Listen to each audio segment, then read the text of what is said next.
Hi everyone, I'm David Fisher, and this is Presidential Chronicles, the series of books and videos on American history as seen through the lives of the presidents of the United States. This episode is from the life of John Adams, and the focus is independence. The year is 1774. Adams has just been elected to the First Continental Congress, the first gathering of colonial leaders to fight against what they believe is the tyrannical despot King George III and Parliament that has been imposing these direct taxes on the colonials, illegally, unconstitutionally in their minds, as well as the most recent intolerable acts focused primarily on Massachusetts in the wake of the Boston Tea Party. And so there was an effort from across the colonies to come together and do something about these depredations. And this gathering coming together goes to Philadelphia. And representing Massachusetts, you've got John Adams, Sam Adams, his cousin, Thomas Cushing, Robert Payne. And Adams is actually quite impressed with all of these leaders that he's heard about, many of them, but had never met, gathering in Philadelphia. Well, the purpose turns out to be really twofold. This First Continental Congress lasted only 7 weeks, and the first was crafting the Olive Branch Petition, an outreach to the crown to say, look, we can still be your loyal subjects. Let's go back to the way things were. Please take away these terrible tyrannical acts that you've imposed on us over the recent years. In the meantime, though, there would be an action, a boycott.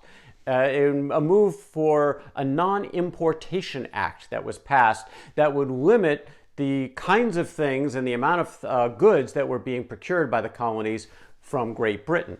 In the meantime, they'd go back to their colonies, they'd sit and wait, and if there's no response or action from the crown, they would come back to Philadelphia again. Except when John Adams goes home, again, he's in Massachusetts. This is the epicenter of the conflict where soldiers in red coats from the British are in town enforcing these intolerable acts that the British had recently imposed. Tensions are high. Finally, in April of 1775, things are about to blow. The British, in fact, find out that there are stores hidden, military goods, armaments, that they plan to go confiscate from the colonials. The colonials, the Minutemen, the farmers, they grab their muskets and the clothes on their back and they move to stand their ground and prevent the British from doing this. And they make a stand at Lexington and Concord, and the skirmishes there are the first shots of the Revolutionary War. The very next month, the Second Continental Congress is gathering in Philadelphia.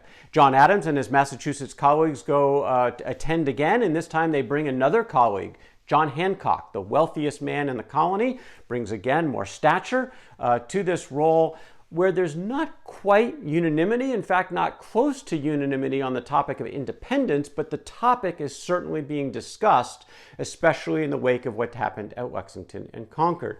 In John Adams' mind, the revolution had already begun because it didn't start with firing arms. It started in the minds of the colonials. And he wrote, the revolution was effected before the war commenced. When they found England to be a cruel bedlam, willing to dash their brains out, it is no wonder if their filial affiliations ceased and were changed into indignation and horror. The radical change in the principles, opinions, sentiments, and affections of the people, that was the real American Revolution, according to John Adams. Now, he was ready to go for independence at that moment when the Second Continental Congress began. But again, many of his colleagues were not. But what they were unified on is if they were going to have a military response, it was all hands on deck, and the colonies would come together in a single continental army, not just the militia that's currently gathered in and around Boston, and it had to have a colonial-wide leader. Now, John Adams knew that he had a say in this as he had become one of the more outspoken members of Congress, and there were plenty of candidates for this job. There were a few generals who had fought for the British previously. In their own midst, there was this gentleman from Virginia, George Washington, who was wearing a military uniform to Congress. He had been a colonel for the British military a couple of decades before, clearly was interested in the job, as was John Hancock, now the president of Congress. And he was Adams's friend, his client, his colleague, and Adams could easily have taken the route of nominating John Hancock, who again clearly wanted the position. But Adams wasn't going to take that more selfish route for his own personal friend when he had the opportunity to go to the greater good. This is part of that work ethic and mindset of Adams where he would put aside his own personal goals and affiliations for the greater good. And the greater good to Adams had to be somebody from the South, in particular from Virginia, the largest colony and the most influential in the South. If they could get a Virginian to lead the army, they had a much better chance of having a full colonial-wide effort, and that is why John Adams nominated George Washington, who was accepted by Congress for the position. It also rankled John Hancock. In fact, Adams made note, when I came to describe Washington for the commander, I never remarked a more sudden and sinking change of countenance. Speaking of Hancock, mortification and resentment were expressed as forcibly as his face could exhibit them. Mr. Hancock never loved me so well after this event as he had done before, but this was par for the course of John Adams putting his own personal connections aside, in this case, for his country in a unified military under George Washington. Now, while the fighting went on, it was still another year almost before the Congress was ready to declare independence, even though John Adams was a catalyst and a provocateur along these lines really throughout that entire period. Now, you can also understand that Adams could be a pain in the neck. He was very undiplomatic in the way he spoke to people. The man loved to argue a point, and this time his point was independence, and he was indefatigable in pushing and prodding, waiting for the right time, and a key catalytic moment finally came in June of 1776, when not a Northerner, not somebody from Massachusetts, actually declared in a proposal to Congress that independence was appropriate and ready to be asserted. And this came in the hands of Richard Henry Lee, another Virginian, who made this proposal where Congress debated throughout the month of June of 1776.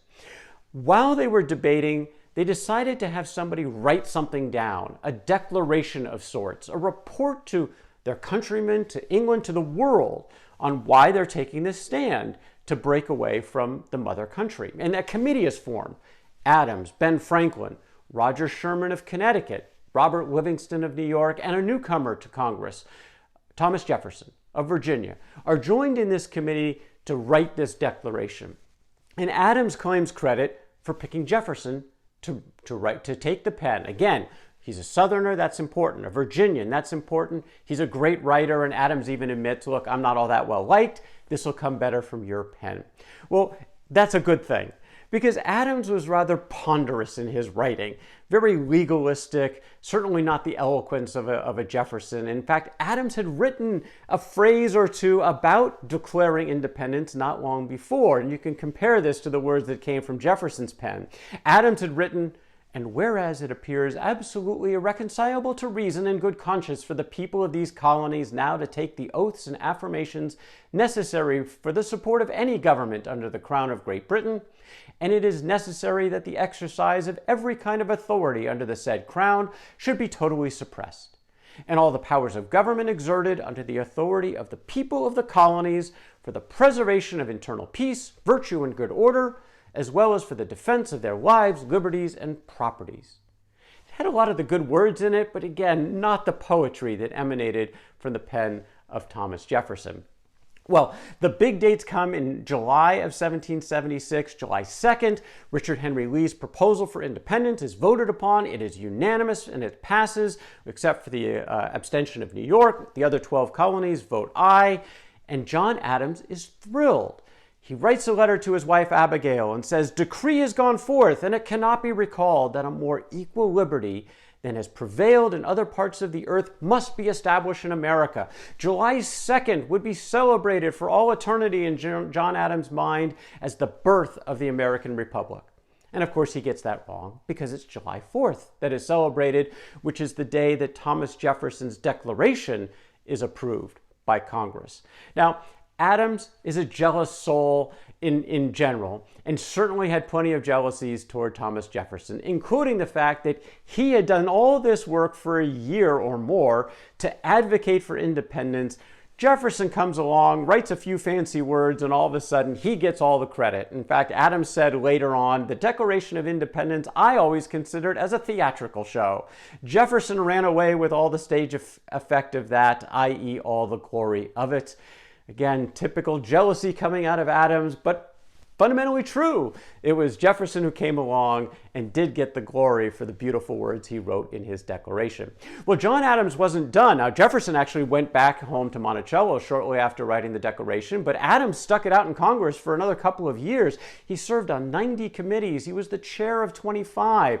The Board of War was under his responsibility. He was the critical civilian trying to help run the show in Philadelphia or wherever the Congress was meeting, while George Washington and the military were trying to win the war, and eventually folks were sent off to Europe as well to negotiate with allies.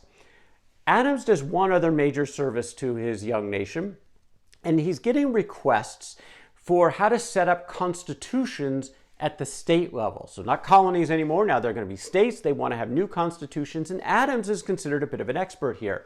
He has studied the world history of politics and government and believes firmly in this three-branch system of a legislature, an executive, and a judicial branch, critically based on checks and balances. If you're going to have a democratic republic, you have to have virtue in the people you elect, but also you have to have checks on tyranny. And it was this structure that Adams wrote in a thesis called Thoughts on Government. And a number of the states adopted these ideas, and it also eventually strongly influenced the American Constitution, which would come along a little over a decade later. Eventually in 1777, Adams takes his leave from Congress. He has pressing needs at home, Abigail, the young children, his farm, his law practice. He goes away, but not for long. His country isn't done with him yet. But that's the story for another day. That is John Adams and Independence, from the life of John Adams. For more Presidential Chronicles, check out my books on Amazon.com, and don't forget to subscribe to my YouTube channel. Until next time, I'm David Fisher, and this is Presidential Chronicles.